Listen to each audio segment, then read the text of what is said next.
on this Tuesday afternoon, March 26th, here in South Korea. The government is holding off its license suspensions of protesting junior doctors as efforts are underway to set up a forum for talks between relevant authorities and medical practitioners over plans to reform Korea's healthcare. Also, on the local front, the latest annual report on Korea's demographic portrait shows the country's population plunging to 36 million by the year 2072, with people aged 65 and above accounting for almost half of that number. Meanwhile, on the international front, for the first time, the United Nations Security Council passes a resolution calling for an immediate ceasefire between Israel and the Palestinian militant group Hamas in devastated Gaza. Administrative procedures involved in license suspensions of protesting junior doctors have been put on hold, but the government has reaffirmed its resolve to keep its expansion size intact, regardless of the ongoing opposition from the medical arena. Our Song Yoo-jin has the latest. The Korean government has made it clear that it'll stick to its original plan to increase the medical school admissions quota. As of March 20th, we've finalized the expansion of the country's medical school quota by 2,000 for the 2025 academic year, along with sorting out allocations for each school. We're moving ahead smoothly with the next steps, such as incorporating these changes into university admissions. The government will complete follow-up measures by May. License suspensions of doctors who have walked out in opposition to the government's plan were set to start on Tuesday. However, the government has decided to postpone this decision, stating that it could not implement such measures while attempting to engage in dialogue with the medical community. In light of President Yoon Suk-yeol's call for dialogue with the medical community, we're taking steps to swiftly organize discussions. We urge the medical community to join these talks without conditions, bearing in mind the patients who rely on your care. But it appears there's still a long road ahead for dialogue. Unless the government withdraws its plan to increase the medical school quota and allocation, this crisis cannot be resolved. We are ready to discuss all pending issues in front of the public, but I don't believe withdrawing the plan equals to eliminating the expansion entirely. The Korean Medical Association, made up of around 140,000 doctors, is set to elect its new leader on Tuesday. Given that both final candidates have voiced opposition to the government's plan, there is speculation that the incoming leadership may push for an even larger scale walkout. And it's expected that more professors from the country's medical schools will submit their resignations in solidarity with trainee doctors. Some schools witnessed the majority of their professors resigning on Monday, including 433 out of 767 at Ulsan University. To minimize disruption to patient care, the government says it will deploy an additional 1,900 physician-assisted nurses alongside the current 5,000 deployed. Song Yoo-jin, Arirang News. Prospects of inflation among consumers here in the country rose for the first time in 5 months in March. According to the Bank of Korea on this Tuesday, consumers expect to see an inflation rate of 3.2% over the next year, up 0.2 percentage points on month.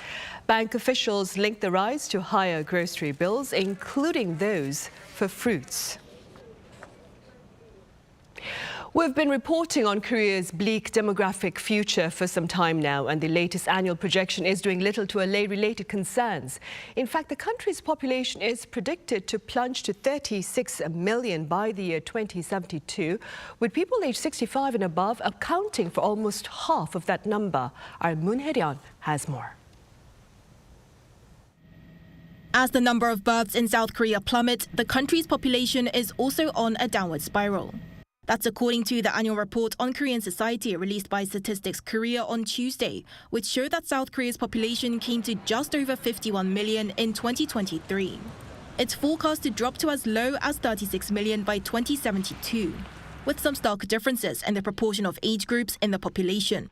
Last year, those aged 15 to 64 made up the majority of the population at just under 71%.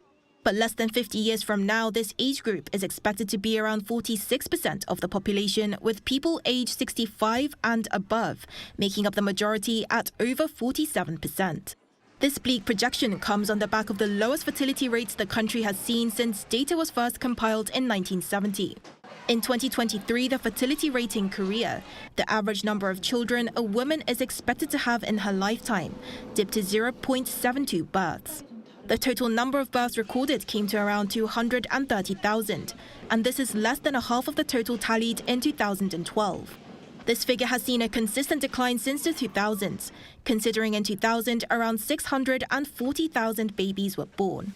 This fell to the 400,000 range from 2002 to 2016, picking up pace and falling to the 300,000 range between 2017 and 2019, and down to the 200,000 range from 2020. Data from the same report also show that more and more people are choosing to live alone. The percentage of single-person households in South Korea was 34.5% in 2022, compared to around 27% 7 years before that. The percentage of single-person or two-person households have seen an upward trend over the years, while those with 3 or more people have seen a consistent drop, showing the social trend where fewer people are choosing to get married or have children. A survey conducted by Statistics Korea last year showed social issues that affect an aging population, with many of those aged over 60 years old saying that they felt lonely or that they felt nobody really knew or understood them. While on average, the proportion of people across all age groups responding that they felt lonely dropped by 0.7 percentage points compared to the year before. A higher percentage of people in their 50s and 60s said they felt lonely compared to younger age groups. 문혜련, Arirang News. Meanwhile, earlier on Monday, President Yoon Suk-yeol was in Yongin City, that is, Gyeonggi-do province, where he pledged transport and housing infrastructure to better support a regional semiconductor cluster. Our senior correspondent Oh Soo-young covers his remarks. President Yoon Suk-yeol has promised new homes, roads and urban facilities to support a mega semiconductor cluster centred on Yongin City in Gyeonggi-do province. This came on Monday as he held the 23rd edition of his series of public policy discussions with citizens. Returning to Yongin, where he held his first policy talk on building a semiconductor mega cluster in the wider province, Yoon laid out plans to scale up the quality of work and life in the city through supportive infrastructure projects. As chip giants Samsung and SK Hynix invest some 500 trillion won or $372 billion into the city as the axis of the semiconductor belt, according to the government's estimates, new residents and commuters are expected to flood in to top 1.5 million in the near future. 용인이 이렇게 커 나가기 위해서는 행정, 교통, 주거를 비롯해서 민생과 직결된 인프라를 확실하게 구축하는 것이 가장 중요합니다.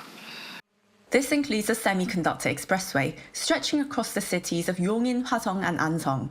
Yoon also said the national highway Route 45 will be expanded, along with improved roads and railway lines connecting the provincial cities to enable an easier commute.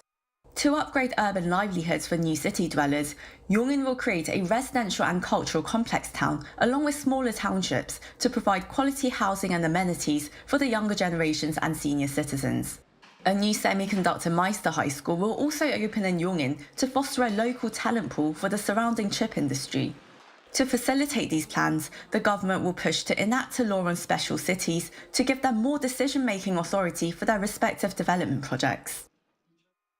아울러 시립박물관과 시립예술관 설립에 관한 중앙정부의 권한을 지역으로 대폭 이관해서 자유롭게 설립할 수 있도록 하고 청년들이 용인에서 문화예술 기량을 마음껏 펼치고 창작 기회를 누릴 수 있도록 함과 아울러서 시민들의 문화예술 접근권도 높이겠습니다. Yongin, along with Changwon, Suwon and Goyang, have been designated as special cities with more than 1 million residents. Last year, Yongin was selected as a candidate site to build a national industrial complex and became part of the government's plan to foster a 21 million square metre semiconductor mega cluster across Gyeonggi-do province. The cluster is expected to be the largest in the world by 2047 and capable of producing 7.7 million wafers per month by the year 2030. Oh Soo-young, Arirang News. On a solemn note now, today, that is March 26, South Korea remembers the 46 service members who died when North Korea torpedoed their vessel, the Cheonan warship, back in the year 2010. Touching upon the tragedy at a cabinet meeting earlier on this Tuesday, President Yoon Suk-yeol warned North Korea against provocation, asserting that it will not be tolerated. He also condemned North Korea's illegal and inhumane detainment of South Korean prisoners of war and abductees, demanding their immediate return. He also noted that back in August last year, Seoul, Washington and Tokyo shared their intentions to address the issue of abductees, detainees and prisoners of war being held by North Korea.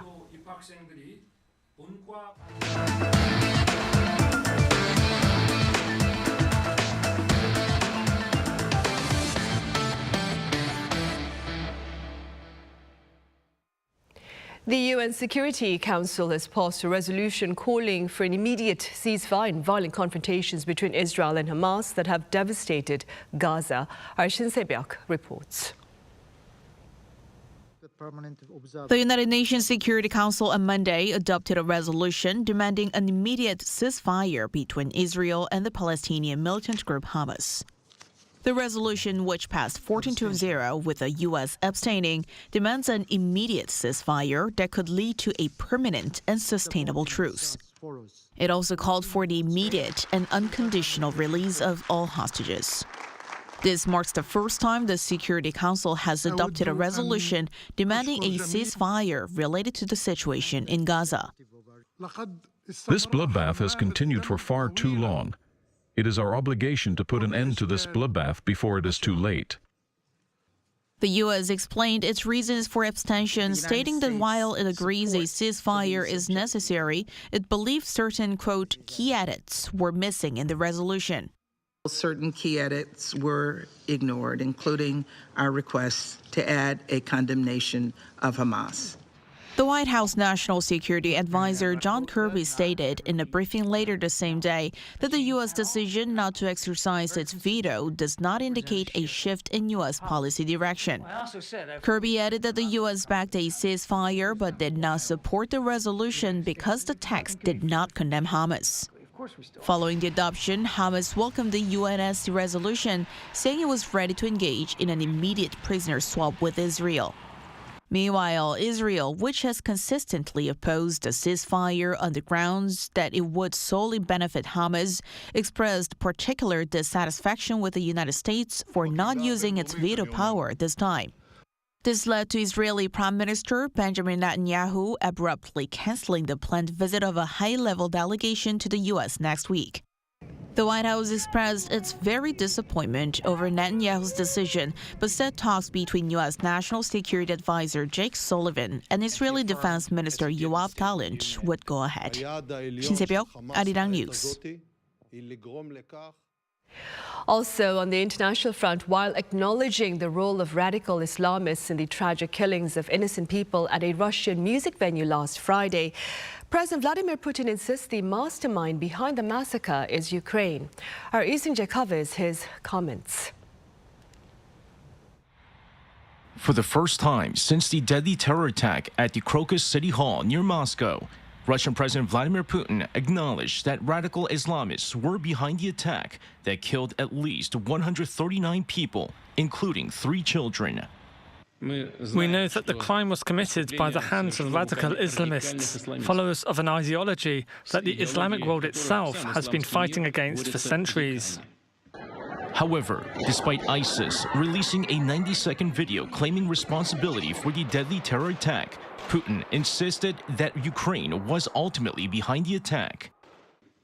And immediately a question arises, who benefits from this? This atrocity may just be a link in a whole series of attempts by those who have been at war with our country since 2014 by the hands of the neo-Nazi Kyiv regime. And the Nazis, as is well known, have never hesitated to use the dirtiest and most inhumane means to achieve their goals.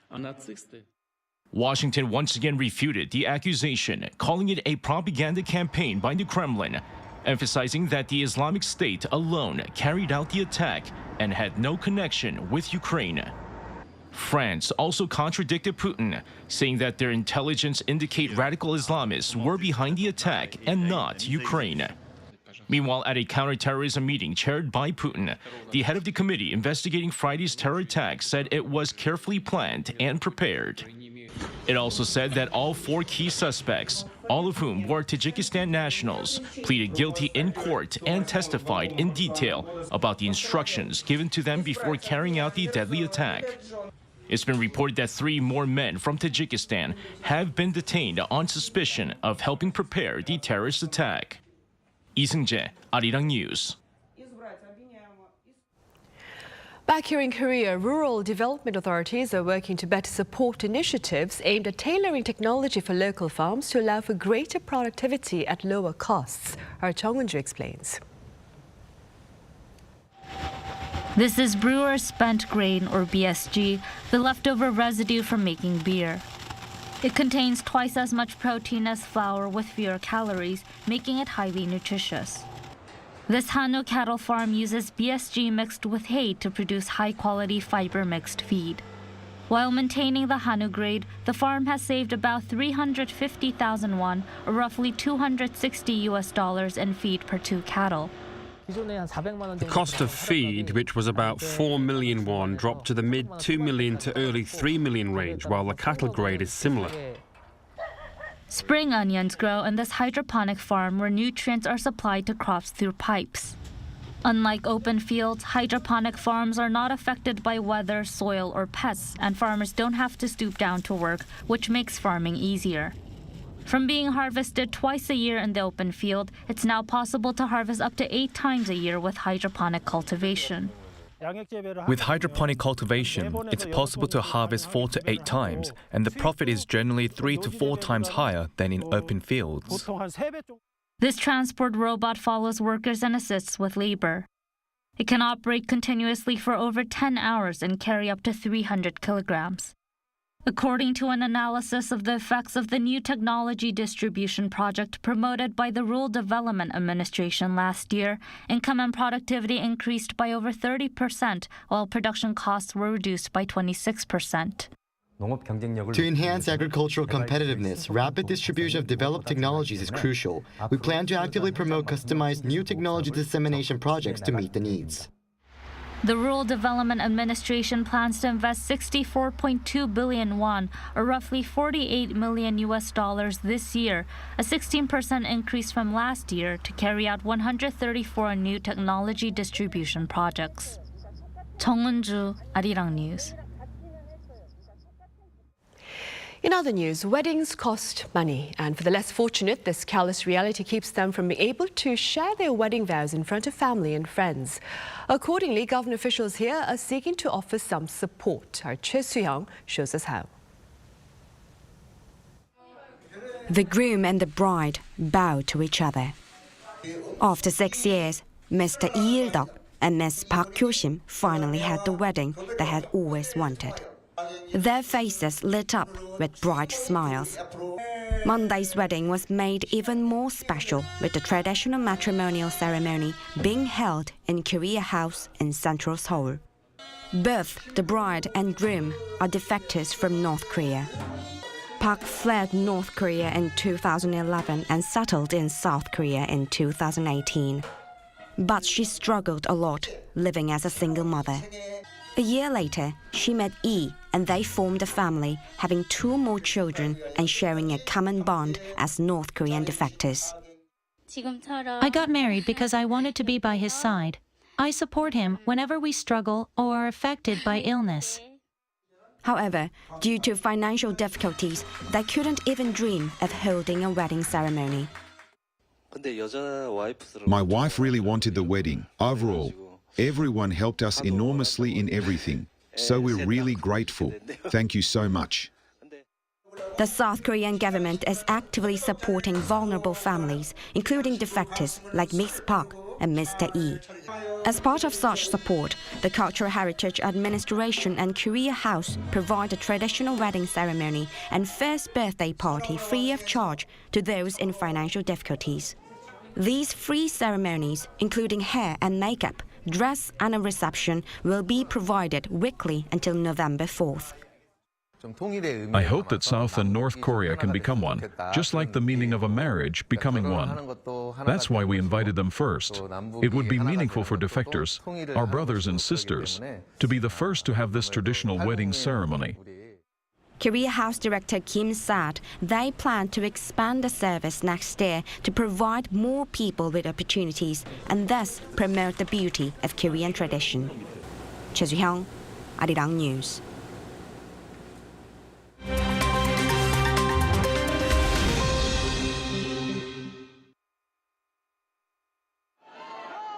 Let's take a look at the latest news in the world now. Following a New York judge's ruling on Monday, former US President Donald Trump's hush money trial is set to begin on April 15th. The new trial date means that Trump will become the first ever former US president to go on trial for criminal charges. Judge Juan M. Merchan on Monday scolded the ex-president's legal team for a last-minute document dump to postpone the original trial date. Trump's team argued that prosecutors deliberately concealed thousands of pages of records from a prior federal investigation. But Judge Merchan appeared unconvinced by the claims of prosecutorial misconduct, which he suggested to be groundless. A separate New York appeals court ruled on the same day that Trump did not have to pay $454 million fraud penalty ahead of his appeal, as long as he posts a smaller $175 million bond within 10 days. The $175 million bond is a victory for the ex-president, as it will block New York state authorities from processing the seizure of his assets. In Nigeria, some 137 school children have returned home after they were rescued on Sunday. They were kidnapped from the rural Kaduna state town of Kuriga and had spent more than 2 weeks in captivity. The children, many of them below the age of 10, were abducted from their school by gunmen on motorcycles on March 7th, triggering a rescue operation. 6 of the 137 students remain hospitalized, while a senior military official said that one staff member who was kidnapped with the children died in captivity. The school initially reported that a total of 287 students were kidnapped during the attack, but according to Kaduna's governor, Uba Sani, only 137 children were confirmed to have been abducted.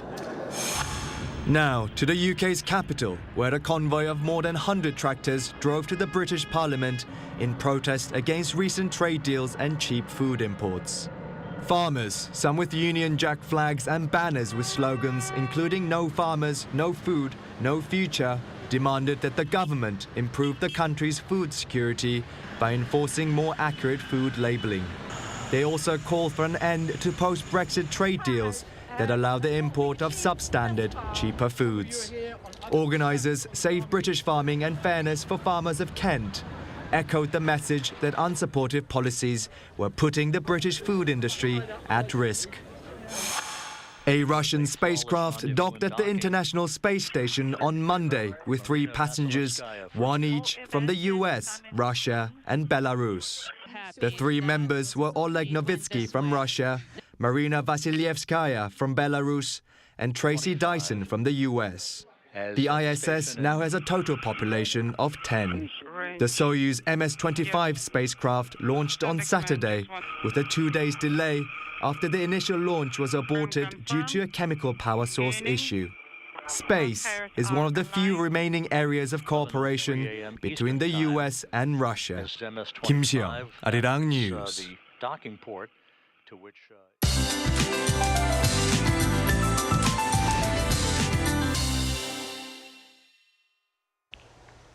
Good afternoon. Hope you're adjusting well to the changeable weather these days. Rain that has been soaking the country since yesterday is letting up from the west, and the skies will turn cloudy by the time you head home from work.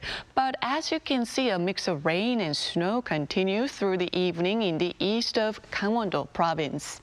Mountainous regions in Gangwon-do could see up to 15 centimeters of spring snow with heavy snow alerts in place, while a wind advisory has been issued for the southeast coast and Jeju Island today. Rain brought a chill to the country. After a breezier start, highs should go up to similar to yesterday in most places. Seoul topping out at 13 degrees, but Busan and Jeju only make it to 11 degrees Celsius. Those of us in the west, however, can look forward to a partial sunshine by the mid-afternoon. There will be a rise in highs tomorrow, then a chance of more rain for Thursday, but the weather looks more promising towards the weekend. That's Korea for you, and here's a look at the international weather conditions.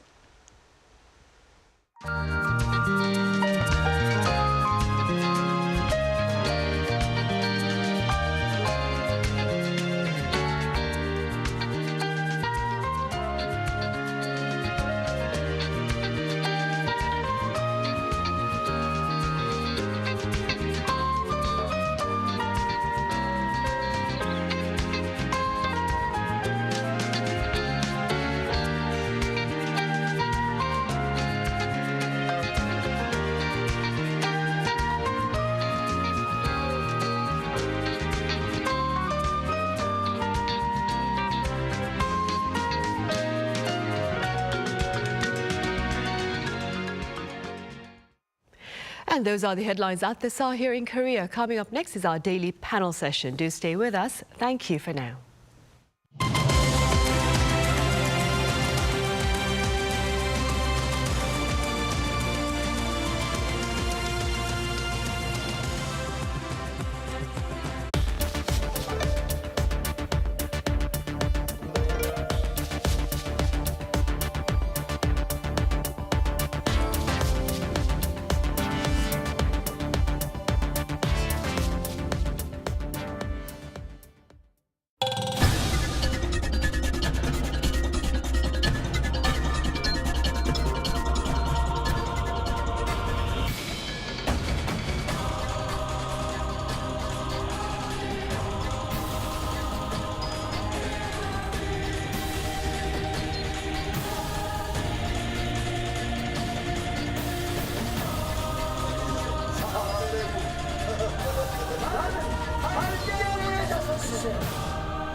Lotte takes a new leap beyond its boundaries. Our change will lead to better lives for all. New Lotte, the power of a better world. New today, better tomorrow. Lotte. Children's laughter, hope, dream. K-animation belongs in them. Interesting and valuable story that transcends between everyday life and dream. Surprising spectacle where imagination becomes real. An array of subjects catering from infants to adolescents. For our story to reach all corners of the world. K-animation makes healthy laughter for children.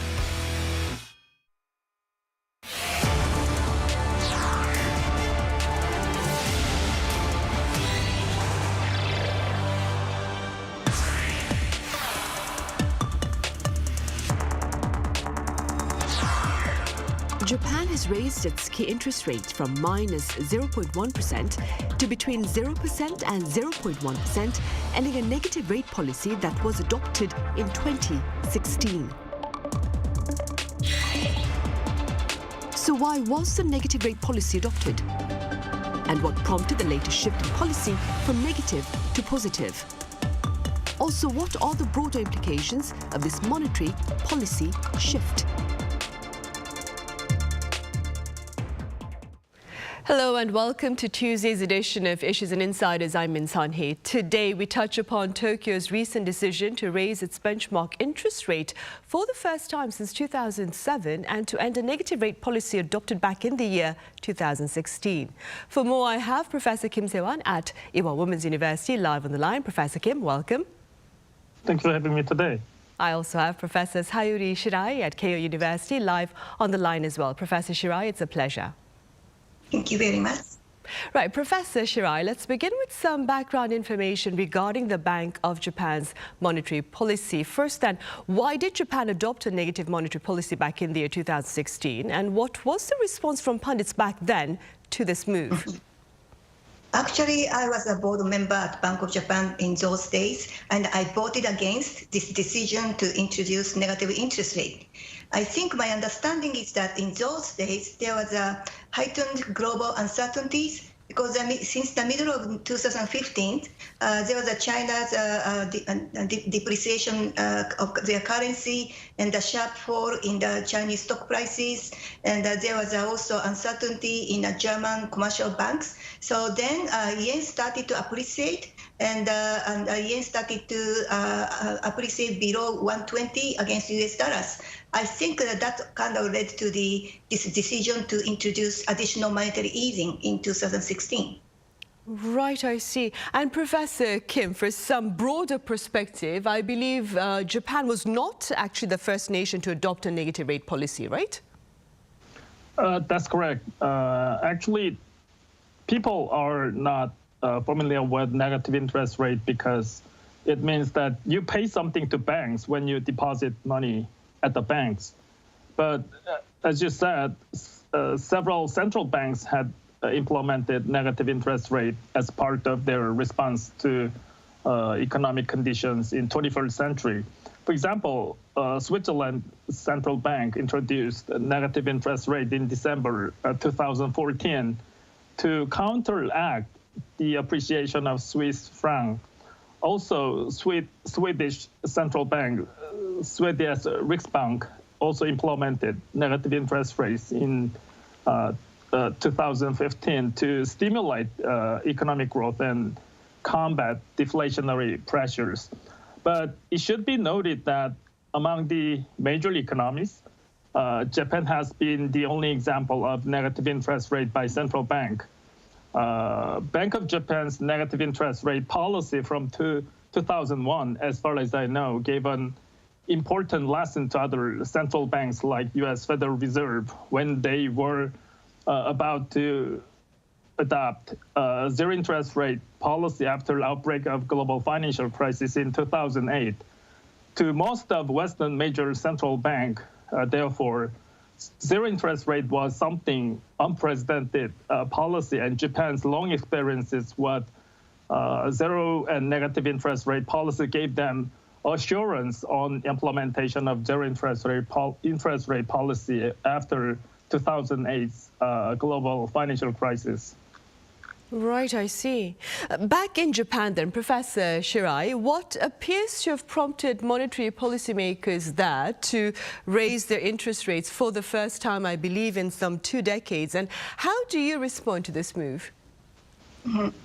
So Bank of Japan has been doing this unconventional monetary easing even before negative interest rate, especially over these 10 years under the previous governor, Kuroda. And I think people kind of fed up with this idea of maintaining low interest rate. And the banks and a lot of market participants, they like to have a more, interest volatility because they can, make more money and, more businesses and financial asset development become possible. So I think when new governor came from weather came last April, I think people anticipated that there will be policy change. And I think this time, BOJ, they never say it, but they always worry about the side effect imposed by this negative interest rate on commercial banks. So maybe they thought this is the opportunity for them to remove this negative interest rate while inflation is above 2%. Right. And that being said, Professor Kim, what look to be some of the broader implications of this move by the Bank of Japan for perhaps Korea? Thanks to higher interest rate in Japan, yen will be more expensive, first of all. So to general Korean people, it means that travel to Japan will be more expensive because Japan's yen will be more appreciated. After the end of the COVID pandemic, Japan has been #1 foreign destination to many Korean people. Last year, a quarter of foreign visitors to Japan was Korean. And there are many, I think, reasons for Korean people to visit Japan, like attractive sightseeing spots in Japan. But another main reason should be huge depreciation of yen against Korean won in the last 2 years. That made travel to Japan the most cost-effective against their joy of travel. And higher interest rate in Japan and appreciation of yen together will help to increase Korean export because Korean won will be slightly depreciated against US dollars and yen. Since the two countries' products between Japan and Korea are competing in global market like automobiles and ships, cheaper Korean won or depreciated Korean won generated by higher interest rate in Japan would edge up Korean export for this year. Right. And Professor Shirai, how does this latest shift in monetary policy by the Bank of Japan look to affect the ordinary Japanese household as well as these small and mid-sized businesses there?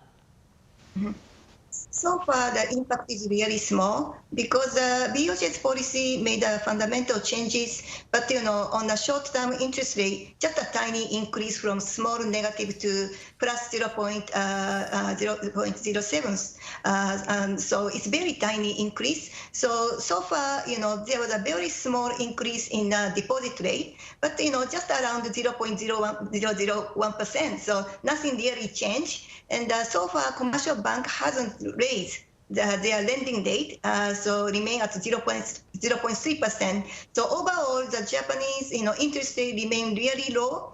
And I think main reason is because BOJ, didn't want to increase the long-term interest rate a lot. So they continue to buy lots of JGB, about the same amount, monthly amount. So that's why it didn't really make a big changes on interest rate. But at this moment, situation like this, but who knows, some market participants have a different view about Japanese growing debt, and they may have a different sentiment and the movement may happen. But so far, the impact on the interest rate is very limited. Right. Professor Shirai, broadly speaking, how do you assess the state of Japan's economy and what perhaps needs to be done to perhaps ensure its stability? Japanese economy is very weak. So last year, we had this real GDP growth of 1.9%, looks great. But if we look at the consumption over this past 3 quarters, we had a declining real consumption, mainly because of these high imported prices. Like Professor mentioned, that foreigners enjoy, cheap goods and services in Japan, but all Japanese are suffering. We all feel worse off. Everything becomes so expensive, food prices and so on. So consumption is dropping, and our wages do not catch up with inflation. So real wages are dropping. So economy is really weak and sluggish. So how can we change? It's an aging society. So our population, senior people account for 30%, and so if we look at the real consumption over 25 years, the annual increase in real consumption was just 0.6%.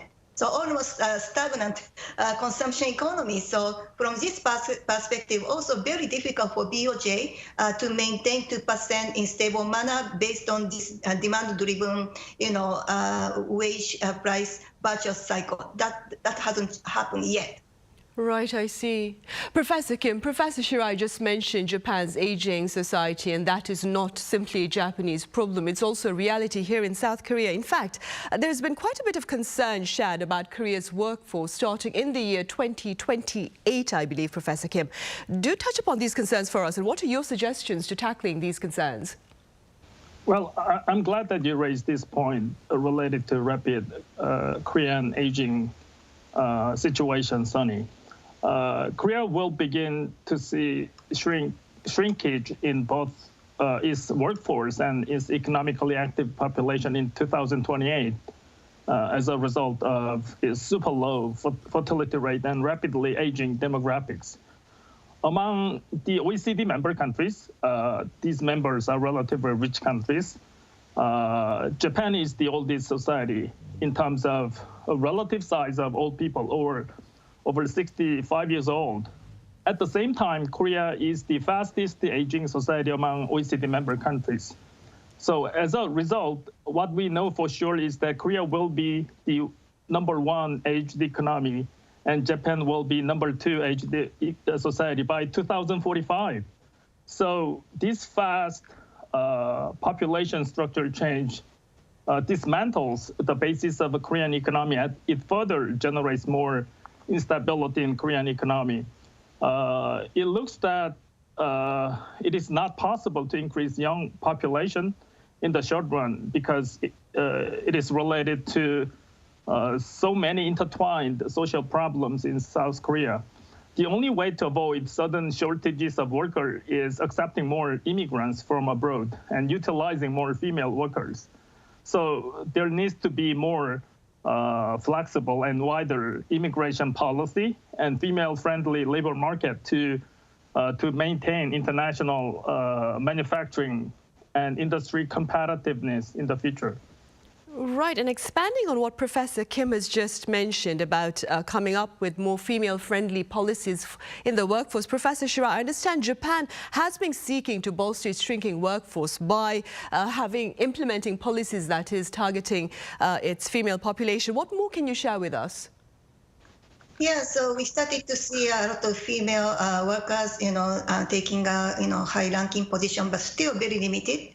I think part of the reason is that still women have to take care of children and the elderly people. Remember, in aging society, somebody has to take care of elderly parents. So women tends to do it. So still, this balancing this, home, taking care of parents between men and women are not equally shared, and so and that is a problem. And also, company have to do more, find a way to promote more female workers, in a more flexible working environment.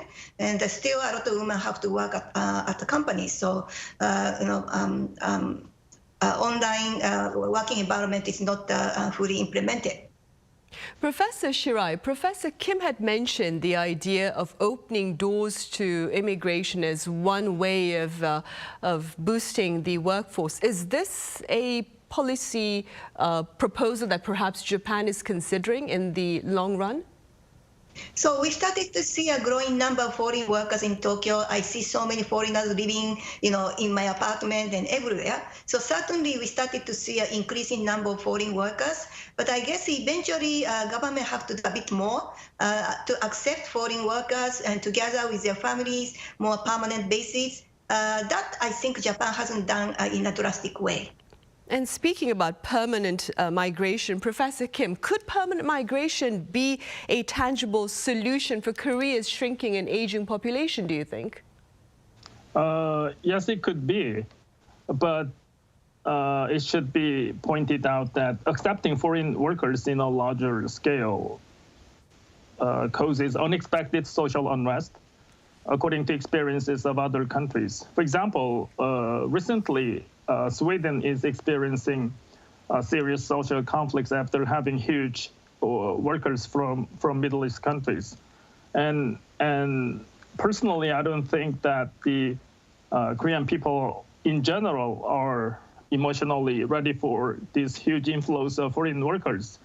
So Korean government should be explaining the purpose of accepting foreign workers to citizens for gaining agreements from people. Also, as we talked about, Korean females' labor market participation rate is about 55%, and it is only less than 80% of males' labor market participation rate. Actually, Korean females' labor market participation rate is simply the lowest among OECD member countries, which is sad. So there is a large room for having more female workers in Korea. And we know that it does not come for free. Lots of inefficiencies and obstacles related to female workers working in Korean society should be lessened through government policy and social movements. Right, for sure, to bolster our workforce then. And speaking about the shrinking workforce, Professor Shirai, Japan, like Korea, it's also facing a very dismal birth rate. And that being said, what policies are in place there in Japan to tackle this social dilemma? Mm-hmm. So working age populations between 15-year-old and 64 years old are already dropping since 1995. So, so what happens is that if you look at the number of employed workers, the number is not dropping. So it means the gap was offset by increasing number of senior pensioners. They take part-time job and also female housewife. And the Japanese government introduced a very interesting pension system. So if people postpone the receival of the pension and they work longer, and then they can get more pension in the future. So during their working time, the government does not need to pay pension, so they can save those monies. Right, so that is one proposal then. All right, well, that's all the time we have for this discussion. Professor Shirai over in Japan, thank you so much for your time and your thoughts. And Professor Kim here in Seoul, thank you very much for your insights. Thank you very much. Thank you. Right, well, on that note, we say goodbye. We return same time tomorrow, that is Wednesday, so do join us then.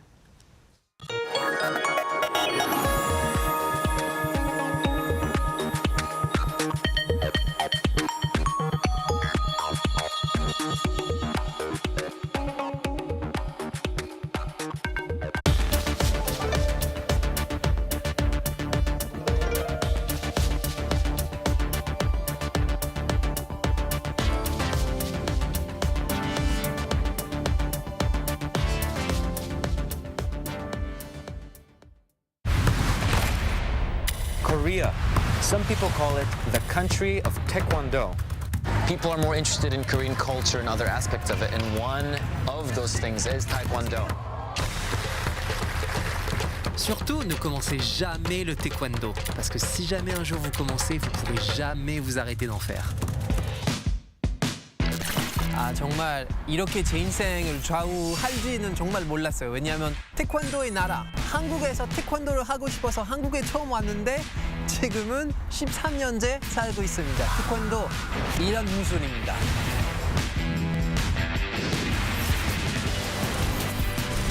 저는 사실 한 달만 하고 포기할 줄 알았어요. 근데 너무 재밌어요. What I really like about Taekwondo is that it doesn't only give you the physical abilities, such as like flexibility or strength, it also gives you the mental abilities. I love the spirit of Taekwondo. It's great martial arts with